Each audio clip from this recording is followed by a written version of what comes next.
Que la grâce de notre Seigneur Jésus-Christ, l'amour de Dieu le Père et la communion du Saint-Esprit soient avec vous tous. Nous sommes le dimanche, fête de la Réformation. Les lectures bibliques se voulaient un petit rappel de cette date très importante qui s'est passée et dans l'histoire de la religion, mais aussi incidemment dans la société civile.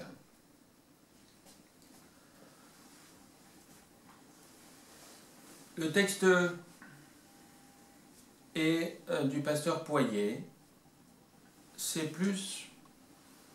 Il n'est pas tiré de la Bible, je vous en fais part. Frères et sœurs, nous commémorons aujourd'hui la Réforme. Le 31 octobre 1517, en effet, Martin Luther affichait sur la porte de la chapelle royale de Wittenberg ses fameuses 95 thèses sur les indulgences, donnant ainsi le signal d'une formidable révolution spirituelle qui allait rendre leur liberté à des millions de chrétiens. Notre Église est issue de ce combat pour la vérité. Elle en est l'héritière et porte toujours le nom de son réformateur. Dans le même temps, Dieu a suscité d'autres témoins courageux qui ont trouvé dans les écrits de Luther les sources de leur propre inspiration, de sorte que c'est aujourd'hui un foisonnement d'églises aux noms les plus divers qui se réclament de la réforme. Et depuis le XVIe siècle, l'ennemi ne manque pas non plus de semer l'erreur et la confusion parmi les disciples, affectant ou infectant profondément le message du Christ et des apôtres pour lequel les réformateurs s'étaient battus. C'est pourquoi j'aimerais ce matin que nous nous rappelions la raison d'être de notre Église et de la foi qui nous rassemble en ce lieu. Notre Église s'appelle évangélique parce qu'elle est fermement attachée à l'Évangile, le message du salut par la foi en Jésus-Christ. Et elle s'appelle encore luthérienne parce qu'elle veut être fidèle aux vérités de la Bible que Martin Luther a redécouvertes au prix d'un dur combat. Elle souscrit encore de tout cœur aux confessions de foi qui furent publiées à l'époque par l'Église regroupée autour du réformateur. La plus connue de ces confessions est le Petit Catéchisme, que chacun de vous a étudié ou peut-être étudiera. Il présente les grandes vérités de la Réforme, en particulier deux vérités. Primo, seule la Bible, dont tous les livres sont divinement inspirés, est source et norme de la foi chrétienne. Cela veut dire que Dieu révèle dans la Bible, et seulement dans la Bible, les vérités que l'Église doit proclamer, enseigner et que les hommes sont appelés à croire. Ensuite, le pardon des péchés et le salut sont des trésors que personne ne peut mériter, mais Dieu les offre gratuitement à tous ceux qui confessent leurs fautes et croient en lui. Nous avons lu tout ça dans Romains 3, les versets 19 à 28. Et cela grâce à l'œuvre de rédemption que Jésus-Christ a accomplie par ses souffrances, sa mort et sa résurrection. On appelle cela la justification du pécheur par la foi en Jésus-Christ. En Alsace, et le mouvement qui découle ici dans notre petite église de Saint-Maur, notre église s'appelle Église évangélique luthérienne ou encore Église libre, parce que contrairement aux autres églises alsaciennes, ces pasteurs ne sont pas des fonctionnaires payés par l'État. Elles ne reçoivent du gouvernement aucune aide financière et vivent grâce aux dons et aux offrandes de ses fidèles. Notre liberté de parole est à ce prix. C'est là que surgissent souvent bien des interrogations et même de l'incompréhension dans notre entourage. Parmi les gens de notre famille ou nos amis, qui d'entre vous n'a jamais entendu dire au moins une fois « Mais pourquoi tu vas à Saint-Maur alors qu'il y a une église toute proche près de chez toi ?» Où est la différence? Frères et sœurs, nous ne nous plaignons pas que l'on nous interroge.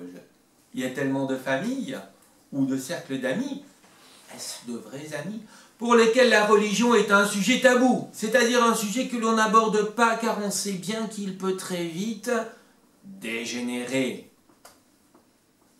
Pourtant, une question sur notre Église, c'est une occasion que Dieu nous donne de rendre témoignage de sa fidélité et de sa bonté pour nous. À condition, bien sûr, de posséder un minimum de connaissances sur ce sujet pour éclairer ceux qui nous interrogent. Envoyez-moi vos questions par Internet, j'y répondrai volontiers. Ainsi, notre Église a vu le jour à la suite d'un réveil religieux qui a eu lieu en Alsace au cours du XIXe siècle. Le protestantisme était devenu en grande partie libéral. L'enseignement qu'on donnait aux pasteurs, aux futurs pasteurs, n'était plus conforme à la Bible. On considérait que celle-ci était non plus comme la parole souveraine de Dieu, mais comme un document religieux que la théologie devait analyser comme n'importe quel livre de l'Antiquité. Cela signifiait qu'elle n'est pas la révélation souveraine de Dieu, éternellement valable, et que l'homme doit accepter d'un cœur croyant, mais qu'elle est surtout un livre humain. Non seulement parce qu'elle a été écrite par des hommes, mais parce qu'elle exprime des convictions et des points de vue qui reflètent les croyances d'une certaine époque, que l'on peut plus considérer comme exactes, mais comme dépassées et auxquelles on n'est pas lié. On prétendait et on prétend encore que les récits historiques de la Bible doivent être lus avec un regard critique, car ils ne reflètent pas nécessairement la réalité historique. C'est ce qu'on prétend par exemple de l'Exode, sous la conduite de Moïse, du règne de David de Salomon, de la naissance de Jésus à Bethléem, de son procès devant le Sanhédrin, puis devant Pilate. C'est ce qu'on dit également de bien des récits de miracles ou des paroles que la Bible attribue à Jésus et qu'il n'aurait certainement pas prononcées.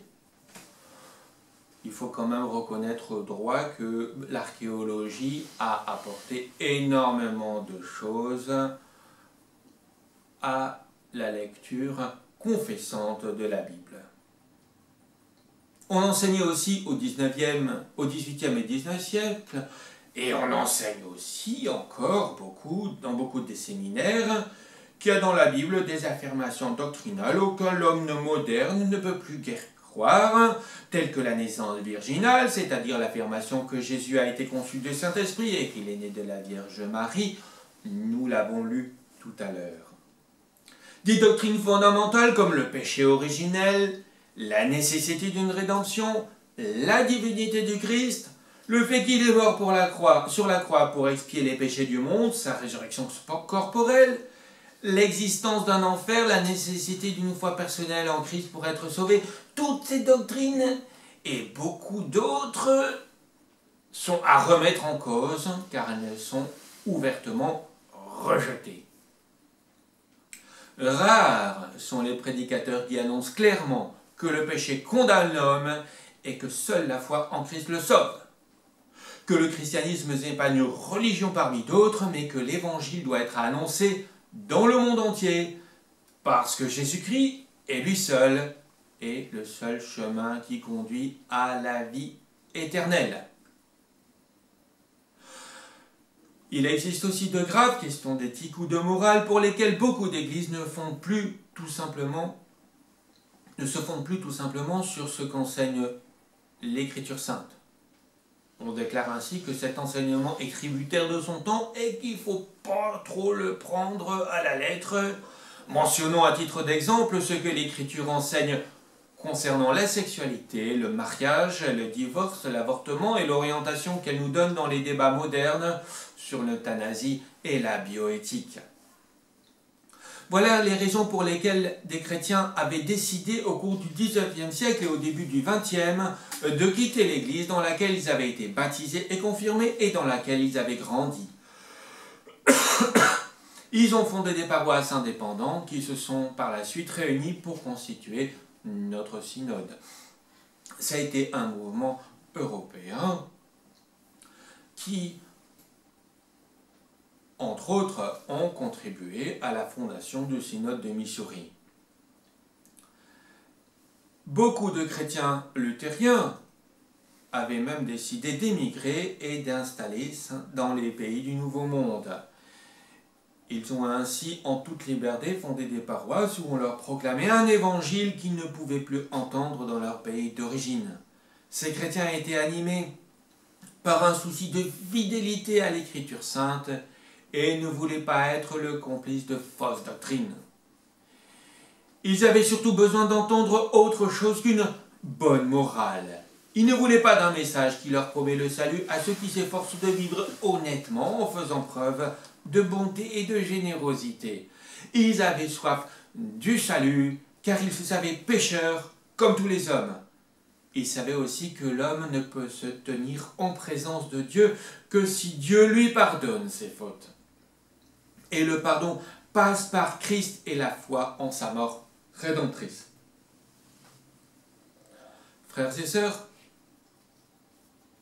notre Église ne s'est pas battue pour préserver de simples rites ou traditions humaines, ni pour des questions somme toute accessoires, mais pour des vérités tout à fait essentielles qui constituent le fondement même de la foi chrétienne. Il ne s'agit pas de doctrines qui se situent quelque part à la périphérie de l'enseignement chrétien, mais des questions qui concernent directement le salut. Et nous sommes convaincus que ces questions demeurent toujours d'actualité, que dans ces grandes lignes, en tout cas, la situation religieuse n'a guère changé entre-temps. Il existe, bien sûr, des exceptions, et l'on ne peut que s'en réjouir, mais la plupart des prédications qu'on entend par-ci, par-là, sont généralement bien loin de ce qu'enseigne la Bible au sujet du péché et de la grâce, de la repentance et de la foi, dont la condamnation et du salut. Il n'est pas difficile de vérifier chaque fois que nous assistons à un enterrement, un mariage ou un baptême dans une autre église. Voilà pourquoi nous désirons poursuivre notre mission avec les moyens que le Seigneur met à notre disposition, proclamant à qui veut l'entendre que Dieu offre la vie éternelle à tous ceux qui se tournent vers lui avec une foi sincère, une foi qui plonge dans ses racines dans l'enseignement de l'Évangile et dans les sacrements. Dans certaines églises, on affirme aussi que l'on est chrétien à compter du jour de son baptême, même si on a pratiquement rompu tout lien avec elle, qu'on mène sa vie sans jamais écouter la parole de Dieu et communier à la table du Seigneur. On se dit catholique ou protestant sans que cela s'exprime par une conviction particulière. L'église dont nous faisons part est au contraire une église confessante ou une église de professants.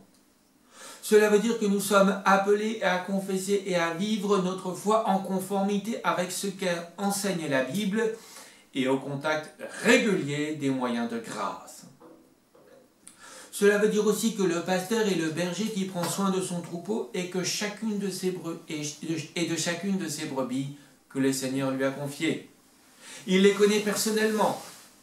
Il va à la recherche de celle qui s'est égarée pour la ramener auprès du Christ.